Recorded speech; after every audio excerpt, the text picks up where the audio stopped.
Welcome everyone to this discussion forum on resisting overcommitment, featuring Katrina Spencer as the facilitator. We're really happy to have this session. We feel like it's a very needed topic. We're grateful for all of you for joining this webinar today. My name is Erin Durham. I use she, her pronouns, and I am the instruction section vice chair of the Virtual Engagement Committee, which is hosting this session today. I am joined by committee member Harvey Long and others who are joining us also. Huge thank you to everyone here for attending and participating. A few tech notes for today's events. We are using the Zoom meeting room rather than the webinar room, which allows all of us to participate and unmute later on as we have some small group breakout room discussions. We ask that you keep yourself muted for right now. The beginning of the presentation, Katrina will be sharing an overview and her experience with us. So please just stay muted for right now, and then afterward, we will have time to discuss in small breakout rooms, at which time we do encourage you to unmute and share in your small groups. We also wanted to mention that the presentation is being recorded. The first part right now, it is being recorded. It will not be recorded during the breakout room, so you can speak freely in those. And then when we reconvene as a large group, we will resume the recording and that will be shared out. All right, there also we have our slides available. There's a link on the chat and in the slides, and I will also be putting some links in the chat as well. Next slide.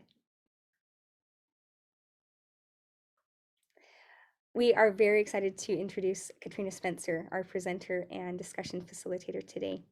Katrina Spencer, using she, they pronouns, is the librarian for African American and African Studies at the University of Virginia, Charlottesville.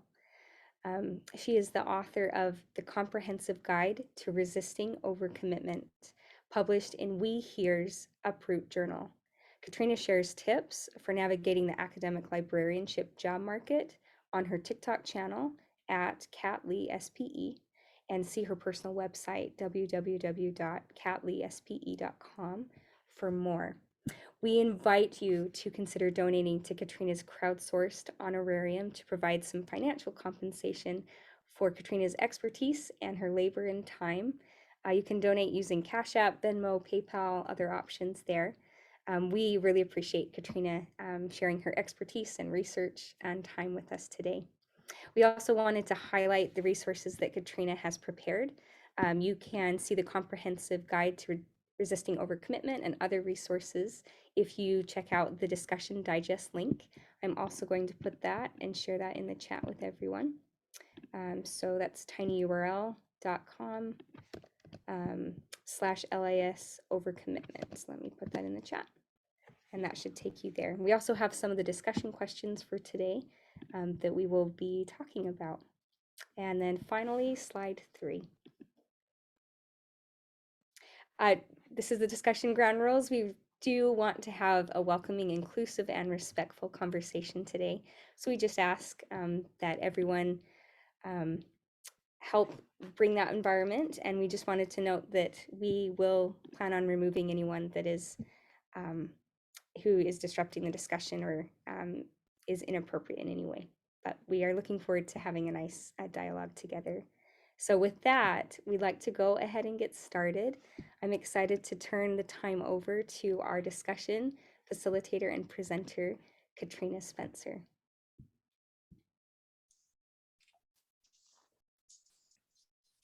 Hi, everyone. My name is Katrina Spencer. As you know, she or they pronouns.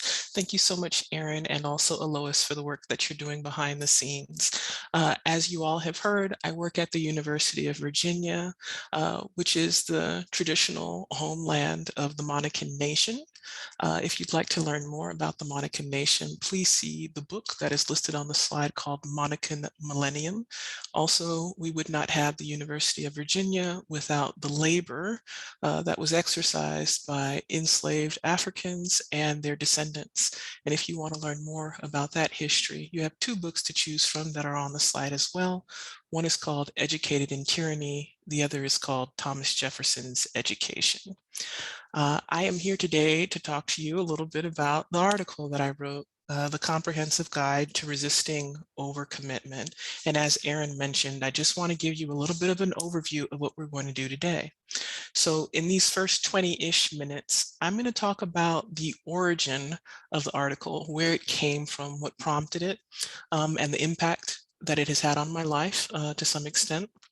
After that, we thank you for your active engagement in the discussion rooms. A lot of the success of today's moderated discussion is going to be dependent upon that. So please actively engage with your peers. After that, we're going to talk about the things that you learned during that discussion, whether they be new things or tried and true tips and strategies for navigating the world that we work in. So we're going to collectively in community talk about that. You will then have 10 minutes of open question and answers where you can ask me questions, and maybe even I can throw one out there to you all. And then it's going to follow with a closing commentary. So now you have the agenda and the broad overview. Let's go ahead and get started. So I figured some of you might be curious to know how the article came about. It was written largely in the year 2021, but the circumstances and the scenarios that prompted the article came long before then. I've been working in library and information science for about 6 years now, and as I was a novice, more of a novice librarian and more green, more new to the field, about 4 years ago, I found myself in slightly trying scenarios, and I want to set the scene for you a little bit. So I was working in a library and information science job where there was a high touch community, meaning there was a lot of interaction between faculty, staff, and students. We saw each other in person very often, and that was part of the draw of that particular community. People came to that community for that reason. And I found myself very much engaged. I was running an oral histories project. I was setting up new displays just about every month. I was revamping our audiobook collection. If it was new and if it had anything to do with diversity, equity, and inclusion, I was interested in it. And as I was closing my oral histories project and I was on the tail end of a display, I was really anticipating a weekend where there would be a lull, where I would be calm and no one would need anything from me. So I had no practice of taking vacation at that time because I didn't know how to do it. It wasn't something that we did in our family very often. Moreover, in that high touch community, students were asking me to attend their dance events or their poetry slams on the weekend and after hours after 5 p.m. And because I had no division between my personal life and work, I was saying yes to everything. Okay. So then one day, a request came along, which I'll call the request that broke the camel's back. I believe it was the end of the week, about Thursday, when I received a request from a women of color group, a student group, and it was specifically populated by women of color. And they asked, hey, they said, we're having our annual dinner and we wanted to know if this coming Tuesday, you would be interested in giving the keynote speech, the keynote address. And again, given that I was closing out an oral histories project, I had just set up a display and I had regular duties of doing instruction and running consultations, I found myself in a bit of a jam. I'll say more. Given that this request came in on a Thursday and the performance of sorts was the following Tuesday, I knew that I would have about 2 work days to prepare adequately. And this was a particular group that I really wanted to say yes to. I knew some of the students outside of the group, but this was the first time that they had approached me as a group. And I knew in that particular community, there weren't a whole lot of women of color that they could call on, or anyone else, many people in the community who could speak to their concerns with the same expertise and experience that I had. So I really wanted to say yes. Um, but I felt kind of trapped because I needed a break. In terms of self-care, I needed a break. And I also wanted to say yes. And one of the things that I want to highlight is the pressures that I was experiencing were coming from me. Had I told my supervisor, I just don't think I'm going to be able to do this, she would have said, that's fine. It's not a problem. And if I had told my community, people who were staff and faculty, I'm not able to do this, they would say, that's fine. And the students will learn to ask with more advanced notice. However, I really wanted to say yes. So one of the things that I realized after this experience is that I didn't have a set arsenal of responses. The responses that I gave were yes. They could be yes, or they could be no. And 90% of the time they were yes. But there are a lot of things, there are a lot of responses between yes and no that can also be supplied. And I learned that, well, through trial and error. So you might want to know how it is that I ended up responding. And I'm not proud of how I responded, but I want to share my mistakes with you and perhaps you can avoid them. First, I made the mistake of responding while I was angry. I was frustrated. I felt stuck. Okay. Second, I chastised the students. I said something to the effect of, if you don't give me 4 to 6 weeks of notice in advance, then you can anticipate the answer being no. And I feel like there's certain ways that you can communicate that same message without chastisement necessarily, but I wasn't learned or experienced enough to do that at that time. Um, and I felt like with the response that I provided, I violated the trust that we were trying to establish between us. So I wasn't proud of it. And later on, I needed to apologize to the group because, again, I was responding in anger. Something about the request had triggered me, and I didn't have the self-awareness at that time to really examine what about that scenario was bothering me or upsetting me. And part of it is because I wasn't employing mechanisms of self-care that were necessary to protect myself. I realized that I was not being the person that I wanted to be. Professionally, I wasn't being the person I wanted to be, but more importantly for me personally, I wasn't being the person that I wanted to be. That's not how I wanted to engage with community members, especially ones who can already be underserved when it comes to academia and higher education. So I really had to sit with myself and think. I said, the culture of my job, it's been long established before I got to that particular community.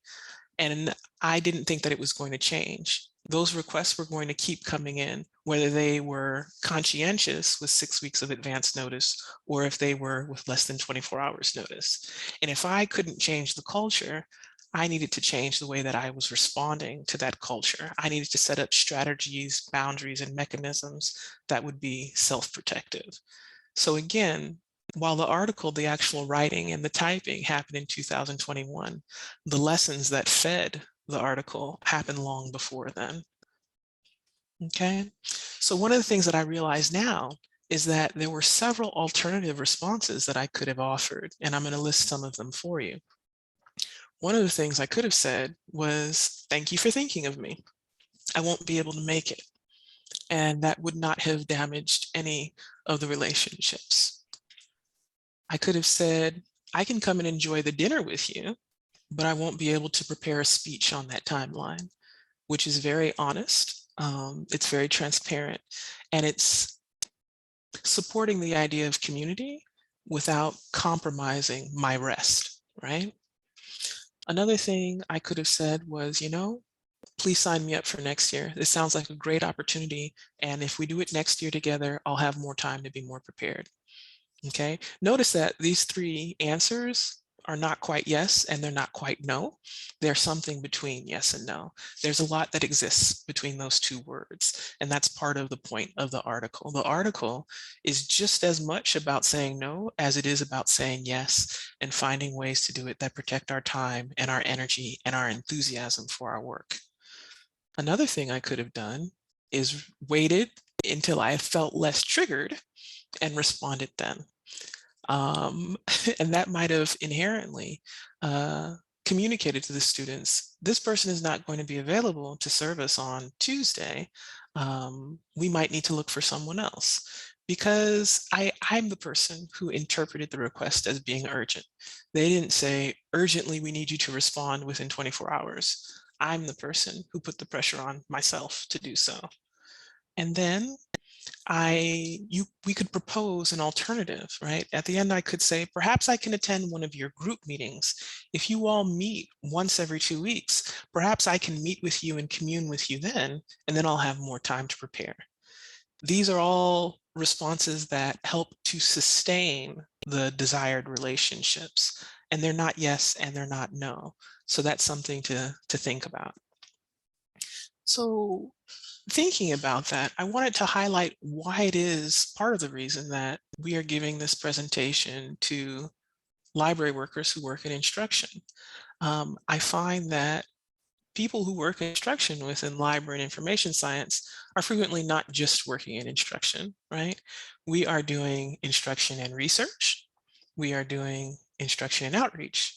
We are doing instruction and assessment. And that and, what comes after that and, makes us more susceptible, vulnerable, or even exposed to more service requests, perhaps in other people in other fields, in other industries, for example. The instruction frequently represents about 40% of the work that we do if we look at our job descriptions, and then there's another 60%. So I think that the content of this talk is going to be particularly relevant to you all. Okay, as mentioned, we work on acquisitions, we collaborate with committee work, we do consultations, right? We set up displays and exhibits. We do peer review for digital and scholarly publications. When we go to ALA or ACRL or other regional conferences, we do presentations. We do professional development. We design and we attend webinars, for example, the one we're in today together. We do programming, we create events, we show up to resource fairs. We do readers advisory, something that was largely representative of work that I did. So it's very much an and sort of profession. So again, we have to build in mechanisms that help us to filter requests and to modulate our responses, okay? So why do we behave in this manner? Why is it that we find or build, create sometimes the pressure on ourselves to say yes to things? Well, one of them is capitalism, right? Capitalism is about putting in the least investment and yielding the greatest profit, okay? Particularly from laborers, right? The less compensation we need and the less replenishment we need, the more can be yielded from the laborer. So I want you to know that this is not sort of an imagined scenario that we've created on our own. This is reflective, the overcommitment is reflective of structures that are sort of larger than ourselves and hegemonic and existing in our society, okay? Sometimes we feel guilty. We don't want to disappoint anybody. If there's anybody, for example, in the audience who has been a victim of some sort of trauma or abuse and whose survival has been dependent upon people pleasing, that can manifest itself in our professional lives as well. Okay. For me, this is one that is large in my life. If it's new, it's interesting to me. If it's novel, I want to do all of the things. I want to taste everything. And in the work that I did in that particular community, I got all types of experience that I never even anticipated, just because I was curious about things that were new and on the horizon. And this is representative, if I don't do it, who will? This is representative of the experience that I had with that particular women of color group. I knew that the women of color that could be called on, the number was very low. So I wondered to myself, who else is going to be able to show up and support this community if I don't do it? Okay. There's also a gendered expectation of nurturing and service across the nation. It's the way that many women are socialized. We are socialized to nurture and support and to help others to achieve their goals, right? So this sort of proclivity for overcommitment starts well before we reach our professional jobs. And then also, there's also some overarching systems, let's say, in our society that glorify self-sacrifice. One of the basic tenets of Christianity is self-sacrifice. And perhaps you've heard of Marianismo, which is named after Mary in Christendom. And it shows up in a lot of Latinx and Latine communities where women in families and societies and groups are expected to suppress their desires in order to forward those of others. So again, before you reach your first professional job, you may have been well indoctrinated with beliefs that say you are going to be overcommitted and you will be revered for it, you will be praised for it. And that last part may or may not be true. Okay. So I have something here. And I want to feel valued. That's another one. Um, in the community that I was in, I felt very culturally isolated. I didn't have a lot of community outside of my work. So the value that I felt came as a source or came from the source that was my work. So that's another thing to think about. In what ways and where can you feel valued? If the only source of feeling valued is your work, then you are much more inclined to become overcommitted. Okay, so a lot of the article really is about interrupting toxic patterns that have been established in your life. In order to do that, you have to recognize what habits you're exercising, what patterns you have developed, and then you have to make a decision to pivot, right, away from them. So a lot of the article is about forming new habits, recognizing what it is your habits are, and pivoting away from them if they are causing harm to yourself. Okay? And if there is one thing that you take away from today, I want you to be able to insert a pause. There's the moment that you receive a service request, and there is the moment that you respond to it. And I want you to broaden the gap between those two instances. Inserting a pause, a lengthier pause, will allow you to think about the impact of saying yes to that request and the ways that you want to say yes if you're going to say yes. If you want to give a partial yes, if you want to give a conditional yes, inserting a pause really allows you to weigh, right? What can be done, what can't be done, what's recommendable, what is preferable. It allows you a longer space to think about what comes between yes and no. I want us to resist the fictions of immediacy. Capitalism, again, is about immediacy. It's about urgency. The more that you can get done, bigger, better, faster, stronger, in a shorter period of time with fewer resources, that's how capitalism benefits. But that is not how the individual necessarily benefits. That's how the individual becomes depleted, overtaxed, and overburdened. Okay? Also, I want us to have the self-awareness to realize, right, if you are irritated, if you're frustrated, if you're feeling sort of irrational after you receive a service request, I want us to be able to sit with that feeling and ask where it's coming from. What is the source, the motivation, the catalyst for that? If we take more time to think about or to examine those feelings, we are more likely to be successful with resisting overcommitment as well. So the impact of the article in my life, you might want to know, has this writing made my life better? I would say absolutely yes, because it has heightened my self-awareness and it has introduced me to everything again that exists between yes and no. Mhm. and it has cleared more space for opportunities that align with my goals and my desires.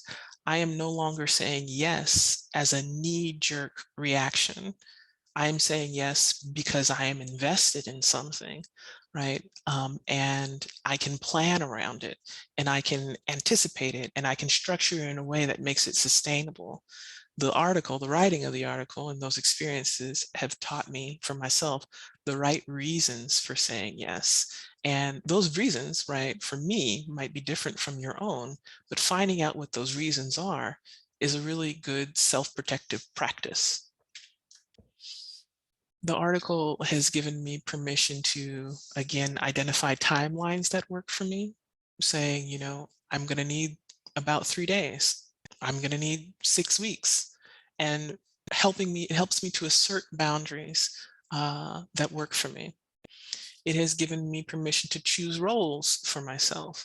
Recently, I was asked to be an administrative assistant for a group in which I would be running Zoom meetings. And I said, I don't think I am going to have the capacity for that. If you want to keep me on your advisory board, I'm willing to do that.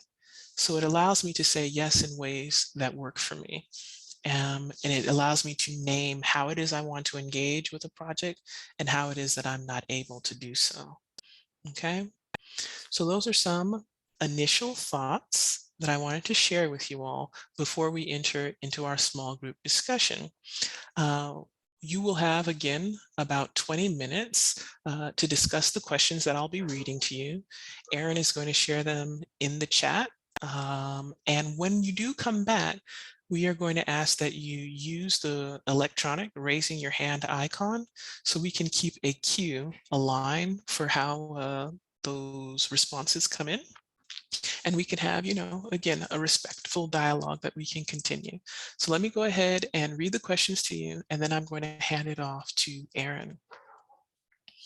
So first questions that you have probably seen in the digest that was shared. What cues, biological, environmental, relational, etc., signal to you that you might be overcommitted? What practices have you incorporated into your work life that help reduce the likelihood of overcommitment?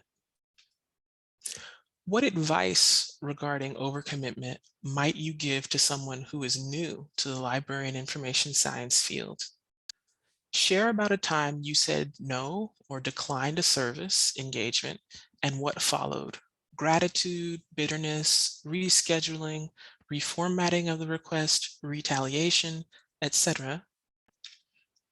Also, what are some ways to say no or to decline requests that allow you to preserve your relationships with library users and/or coworkers? What's one strategy you learned from the reading or today that you are likely to use immediately? Those are the 6 questions, and now I'm going to hand it off to Erin so she can divide you all up into small discussion groups. Erin, you ready? Thank you so much. That was fabulous. What I'm going to do is put in the chat, there's a link to the full article and the discussion digest, which has the questions. I'm also going to copy the questions in. So the questions are now in the chat, questions 1 through 6. And we're going to divide into 6 different discussion groups. Let me put in the assignments also into the chat right here. So if you are in breakout room 1 or 2, which you'll get your number shortly, if you can discuss questions 1 and 2. If you're in breakout rooms 3 or 4, please discuss questions 3 or 4, etc., if that makes sense. You will see the breakout room that you're in as I open those up. You'll have 20 minutes, and feel free to introduce yourself, get to know the people in your room, and talk about those questions. If you've discussed those, feel free to look at some of the other questions that might be of interest and chat about those. All right. I will also just send a 5-minute reminder once we are at time. So here we go.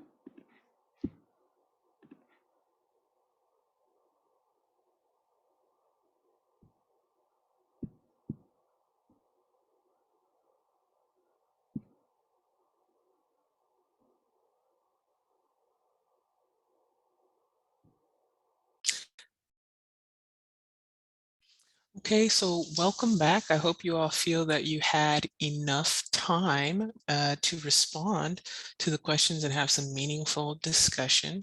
What I'm going to do is stop sharing my screen so that I can see some of your faces. And what I do need access to those questions, maybe they're still in the chat. Let's see. Yes, they Yeah, are.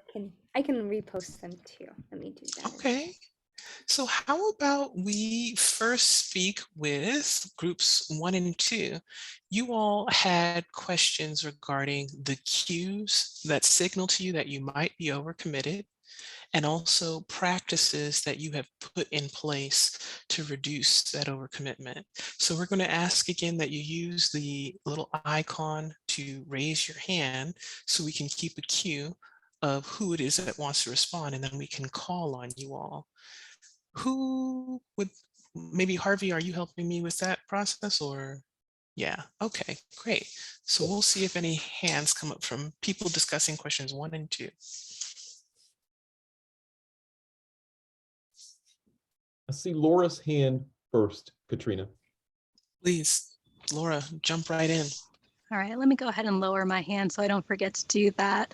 So I was in room 1 and we discussed those first 2 questions. Let me go look at them again real fast because as soon as I get attention on me, I forget everything. So it's the what cues the biological, environmental, relational signal to you that you might be overcommitted. So a lot of people in our group were talking about the physical signs or like the biological signs that they get as not being able to enjoy activities that they have after work, not being able to schedule anything, like physical tension, like in the body, like shoulders and things like that. There was some talk about people just having relational ones as well, with people telling them that they're overcommitted because they've completely shut themselves off from all of those physical cues, I guess as a self-protective kind of thing. So those were the main ones that we popped up with. And our second question, what practices have you incorporated into your life, work life that help reduce the likelihood of overcommitment? There was the mention of adding that pause in, which I thought was amazing because I haven't done any of these things. So that's going to be an immediate thing that I'm going to try this afternoon, is pausing before I answer emails. There was also talk of blocking off time for us to actually like focus on work. So that way, if requests comes in, like we actually have a set of time to not be there and open for that. And those are the ones that I remember off the top of my head. So if anyone else wants to jump in.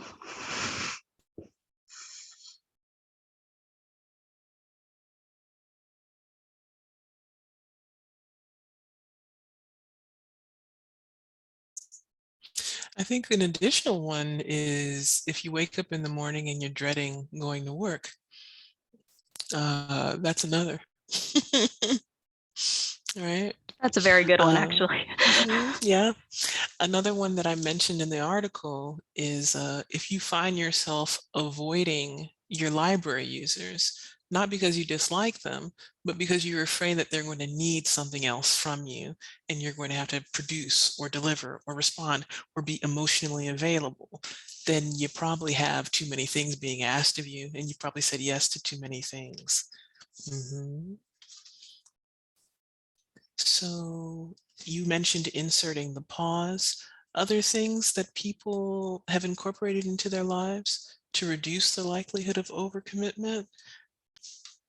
Building in breaks, I think, is one of the things that you mentioned into your calendar. I make sure, like, for example, before this, the 30 minutes in my calendar were blocked off just as busy, and the 30 minutes afterwards so that I can decompress are just for me, right? So I've started blocking off in my calendar as well.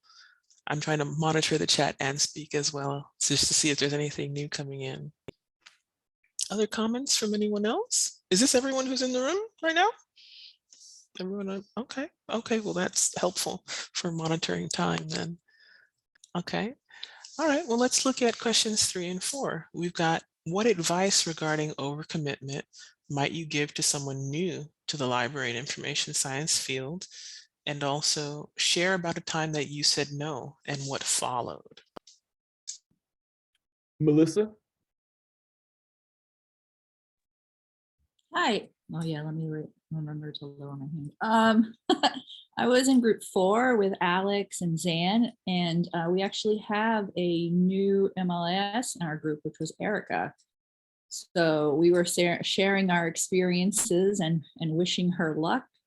Some of the things that we talked about was that the lack of having a network when you move to a town that you were moving to specifically for a job.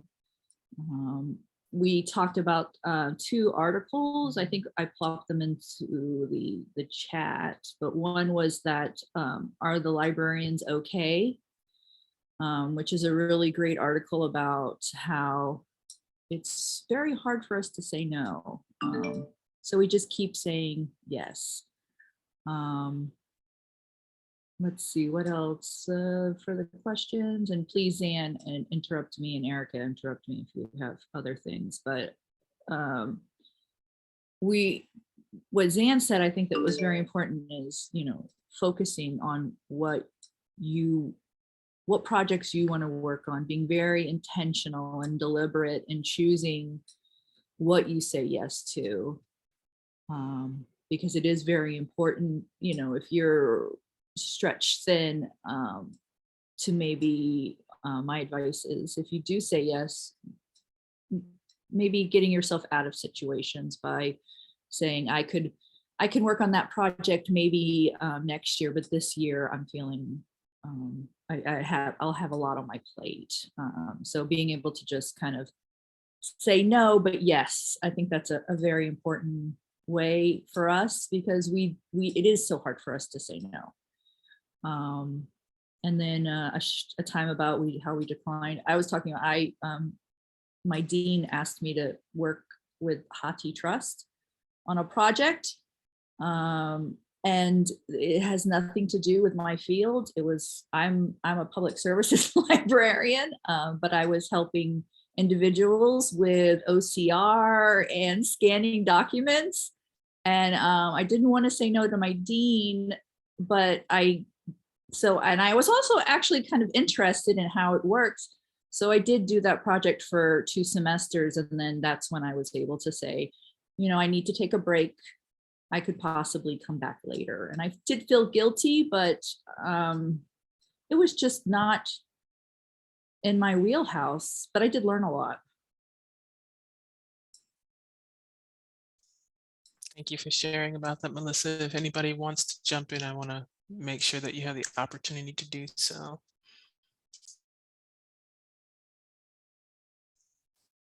I think regarding people who are new to the field, when they do say yes to something, and this is sort of part of what Melissa is saying, but communicating a start time and an end time, saying, yes, I can do that for this period of time, and then doing it for that period of time, right?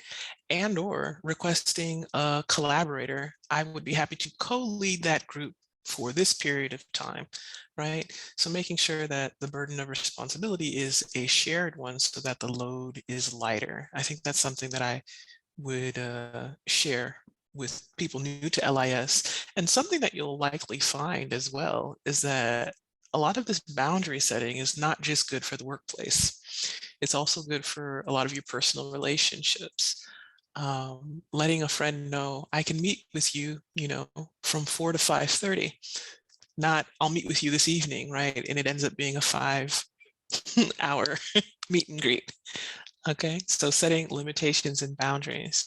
I mentioned to you all earlier that recently I was asked to be, the administrative assistant for a group, which meant that I would be responsible for opening Zoom meetings and closing them and setting agendas, etc. And I know that based on what's on my agenda for this summer, I'm not available to do that. But I said, I'm invested in this group. If you want me to continue to be on your advisory board to help shaping the theme and the content of this very novel group, I am willing to do that. So again, it's communicating, I'm interested and I'm invested. This is what I can do. Starting off your replies with, here's what I can do, : right? 2 dots. And naming what is possible is useful. Okay. So since I'll just move on to questions 5 and 6.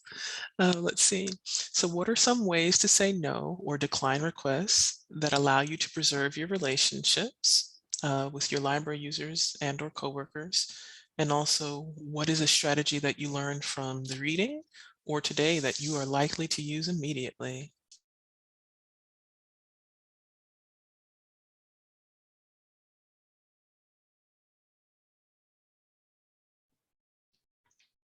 Hi. So in our group, we talked a lot about giving alternatives. So saying yes, but then also possibly giving an alternative to work with the person or the group later if it's, too short notice. We talked a little bit about, especially with working with our administration or higher ups, to use some of the buzzwords that they use with us, like self-care and empathy, things like that. I recommended also making sure that we are familiar with our organization's mission and vision and strategic plan, and making sure that those things that they're requesting of us are in line with that. So if it's not, you can also use that to say no. So if it's not in line, you can say, well, this is actually not in line with the vision of this organization. So I don't think right now is the time to do this thing or whatever it is. So that was one of the big points that we talked about. We talked about that for a long time, actually. You guys, what else did we talk about? I can't remember now. Excellent. I think yes, that was great. As Ava said, we were learning so much from Monique. I think we were all just taking such good notes. I think one of the things that I shared is when you do start saying no, I have felt that there's like a sense of a time, or how many times can you say no before it becomes a negative perception. And so we did kind of touch on how we can feel limited once we do start setting boundaries. I don't know if we really came up with a resolution to that, other than that just is a lot of our own, potentially our own, as you said, Katrina, our own, what did you say? I've lost it. It's our own pressure. That's it. We're under our own pressure. So thank you. I figured the thought. You're welcome. Additional comments from anyone else? Something else that our group kind of struggled with was that the hardest people to say no to were the students. And that, we can find all these strategies for our peers and our supervisors and stuff, but the students are the most difficult, and because those relationships are, they're just a little bit more delicate, because you want to make sure that you keep the students happy and are able to assist them the best way you can. So we didn't find a real solution for that. So, if you have one, please. Okay, so I don't want to frame it as a solution, because it might work for some of us, right? It might not work for others. But one of the things that has been successful for me is initiating a lot of my own projects. And I think that can apply to that personal sort of relationship with the students as well. You can also, for example, if you can't make it to their 2 o'clock on a Sunday dance recital, which is something, I've been invited to, I can still initiate time that I share with that student outside of that particular context. So suggesting an alternative, but that is, between Monday and Friday and between 9 and 5, right? While I can't do this, I can do that. That might be something to test out. Okay. Other commentaries? How are we doing on time, Erin? We're doing well. We have about 5 minutes, so we could also move into just open Q&A. Q&A. Are there questions that anyone would like to pose, either to me or to the group in general? I see Vitalina, I think, has a raised hand. Oh, I guess I covered up my, okay. I was going to say one thing that I've done, for students that are super involved and invite you to a lot of things, and you want to have those relationships with, is that sometimes they have they're kind of aligned with the mission of a working group or something that I'm on. And I will see if they want to participate in that way. And then we can see them like during our workday too. So that might be a possibility. That is something that has worked with me in the past. There was an exhibit that we carried out that was called Hair Me Out, HAIR, and it was about Black hair care traditions. And that gave us a reason to be engaging with one another, myself and the students, and for them to learn not only like the space, the geographical space of the library, but also how to impact the collection with patron-driven acquisitions, and learning how to identify gaps in the collection was another way. So they learned to be very sort of proactive members in shaping the library that they wanted to see, because we collaborated on that project. So yes, I think that's great advice. Let's see, maybe I'll read this out because I see a comment here in the chat. I really love, this is from Brittany Towson. I really love the suggestion in your piece to find ways to make your job align with your work, specifically evaluating new opportunities to see how closely they align with your grander objectives, has the potential to be more effective when your why is concrete. Taking time to reflect on my personal goals and values helps me remember to prioritize joy and pleasure. Ultimately, I'm accountable to myself first and foremost. Okay. Other questions or comments for me, for the group on the theme? Have you already started practicing some of these things? I really like having that arsenal of replies, like at the ready. I'm gonna call out my friend Ava, who's also here. She often says that her current self makes promises that her future self doesn't will end up hating her for. Oh no. What is the exact saying? It's pretty funny, but well, I've heard it. You know, you're writing a check that your future self is gonna have to cash. And it can be difficult, because we all want to, be able to say yes, but there are instances where we have to just draw those lines and boundaries. Maybe. Yeah. Maybe now is a good time for me to share my closing commentary. Okay. The past me keeps writing checks that present me cannot cash. So let me go ahead and just share my screen once more. And I'll make it big. And this is basically what it is that I want to say. Because I wrote this article, it does not mean that I am cured from overcommitment. If you saw my agenda for this summer, the summer that is supposed to be a downtime, I think we would all be embarrassed, right? You would call me a false prophet. But I am learning to use a broader variety of responses, just was mentioned, right? I am better equipped for a broad variety of requests that come in, because I know that there is a lot that exists between yes and no, and that I don't have to respond within 5 minutes in order to feel like a valued professional in this field. So about 6 years of experience has taught me that. I am a work in progress. Just like with any muscle in your body, the more that you exercise it, the better you get at it. I am replacing previous patterns of, toxicity for myself and self-harm with new patterns that are healthier and more sustainable. I'm not perfect, but I'm better every day. So I'm proud of that progress. Okay. And I want you all to know that I too, I revisit the article. I've read the article more times than I can count. And sometimes it reminds me of things that I have forgotten. It's a lengthy one, but it has some valuable nuggets in there. So I want to encourage you to build up your arsenal of replies and responses, to be a work in progress. And the article is free.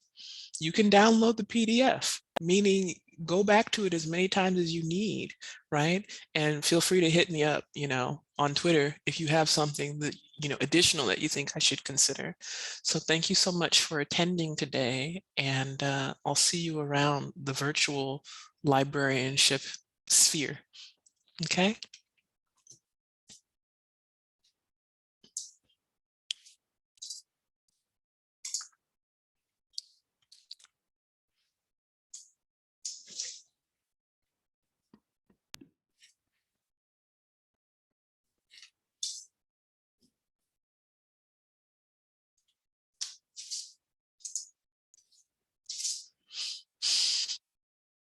Mm.